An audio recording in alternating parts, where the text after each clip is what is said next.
shut down Ohio schools almost exactly 1 year ago. Back then, he said he was on the defense, trying to protect students and teachers from contracting COVID-19.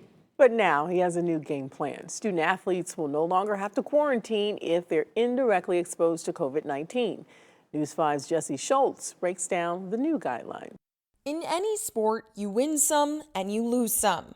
But for high school athletes who play spring sports, last year, COVID-19 forced them to lose an entire season. It's been hard. I'd be lying to you if I didn't say that. It's been challenging. But with vaccinations rising and case counts falling this spring, those athletes are getting a break. Kids who we've said for the last few months, if they're in a classroom, everybody's wearing a mask, they're exposed, they do not have to quarantine from school.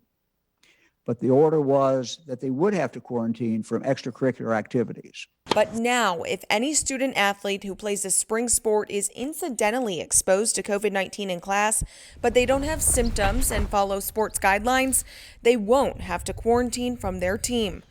Dr. David Margolius with Metro Health said the science supports this.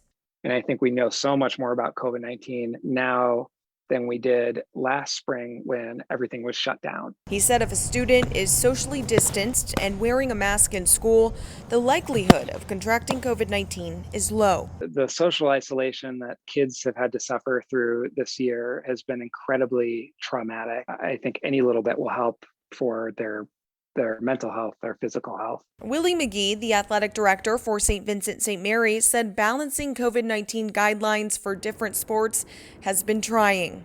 Some of the things that we had to do in football wasn't necessarily all the things we had to do in volleyball. He said they've been more conservative when it comes to any type of COVID-19 exposure. You always want to err on the side of caution because you didn't want to jeopardize the whole team and or, that individual. He says they address every student and their exposure individually. That's why, despite Governor DeWine's announcement for his students, they're going to keep up what they've been doing because in the end, it's a win for the team. If something's not broke, then don't fix them. Reporting for News 5, I'm Jesse Schultz.